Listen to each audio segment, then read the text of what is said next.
Hello guys, আজকে ছিল আমাদের 7 নম্বর রোজা। এখন ইফতার করার টাইম হয়ে এসেছে, আর কিছুক্ষণ পর ইফতার হবে। তো এই যে সাহিল আছে আমাদের, ও মোবাইল দেখে টাইম কাটাচ্ছে একটু, ওর ঘাড় তো পড়ে গিয়েছে একদম। তবে আর যাই হোক, যতটাই কষ্ট হোক, রোজা কিন্তু একটাও বাদ দেয়নি। তো দেরি না করে আমরা এবার নাস্তাটা একটু সাজিয়ে নিই, চলো।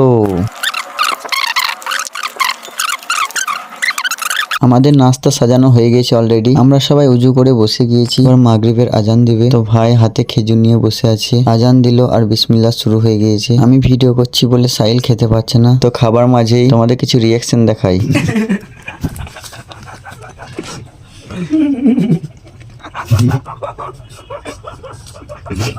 এটা ছিল আমার ভাইয়ের রিয়াকশন। তো দেরি না করে এবার আমরা কেকটা খাবো। কেকটা রোজা খোলার সময় নিয়ে এসছে, কিন্তু দেখে মনে হচ্ছিল কেকটা বার্থডে কেক। এত সুন্দর কেক দেখে আমার তো একদম সরি কেকটা আমি এখনো না খেয়ে টেস্টটা বলে দিলাম। তো যাই হোক, সাহিল কিন্তু কেকটা খাওয়ার পর বলছে দারুণ টেস্টি। আর যাই হোক, সাহিলের হাসিটা কিন্তু সেরা। তো দেরি না করে আমিও শুরু করে দিই। কেকটা খেতে কিন্তু সত্যি সেরা ছিল। তারপর আমার কেক খাওয়া শেষ হয়ে যায়। আজকের ভিডিওটা এই পর্যন্তই ছিল। Tata guys.